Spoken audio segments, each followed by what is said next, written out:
original comments. So while Mark Jackson was on the panel, they asked him to weigh in on what JJ had to say and what he believes about Michael Jordan in terms of his GOAT status. And in typical Mark Jackson form, he did not disappoint whatsoever. So for those of you who didn't hear what Mark Jackson had to say on Gil's Arena, I want to play exactly what he had to say for you now. I want to come back and react to his comments. Take a listen to what he had to say here. So Mark, one more thing I want to get to you on before we hit up Mostly Fans. So JJ Redick was on Shaq's podcast recently, talked about how MJ's prime was watered down in the NBA due to expansion. You came into the league a season before the first wave of expansion with the Hornets and Heat debuting in 1988 and Magic and T-Wolves in 1989. What impact did expansion have on the quality of competition in the league in the early stages? And would you say that the league was watered down, or do you disagree with that statement? I disagree. Yes.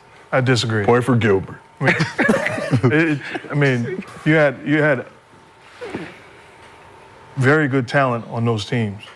You can go back and you look at those teams that came into the league and the way that they picked guys off of different rosters throughout the league, signed free agent, had draft choices. There's no disrespect to Michael Jordan. I mean, Michael Jordan is the GOAT.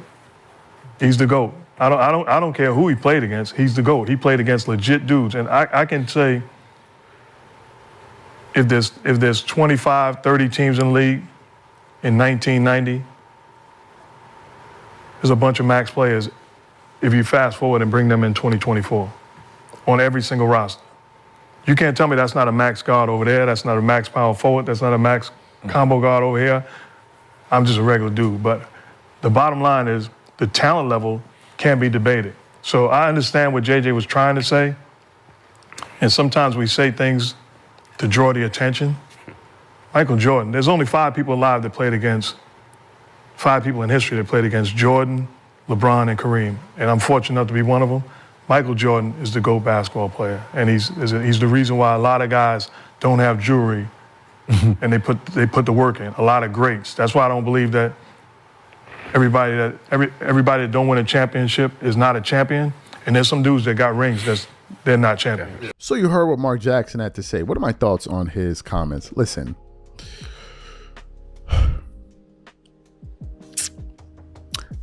JJ Redick thinks he's smart, slick, excuse me, but a lot of his contemporaries called him out. What some people fail to understand is that JJ Redick has a bias, and his bias informs the opinions that he gives and the information he shares and the information he chooses to withhold. So in that particular instant, when he was talking about the league being watered down and expansion teams and all of that, he refused. He also chose not to include, when he started adding teams, number one, they were getting drafting from other teams, NBA teams. Number two, you know one of those teams that they drafted, do you know who had on it? You ever heard of the player Shaquille O'Neal? You ever heard of Penny Hardaway? You ever heard of those guys? Yeah, those were one of the teams, the Orlando Magic. So as they were adding all of these teams, those were the players that were appearing in the NBA arena that Jordan was going up against. The Shaqs of the world. People forget Jordan faced a young Shaq who was quite dominant, my boy.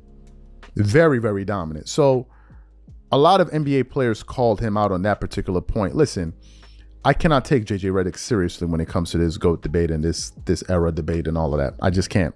Too many people, too many respectable figures in sports have disputed the vast majority of what he had to say. Too many respectable voices, too many, for me to say, okay, this guy is a credible source of information when it comes to these things. He's not.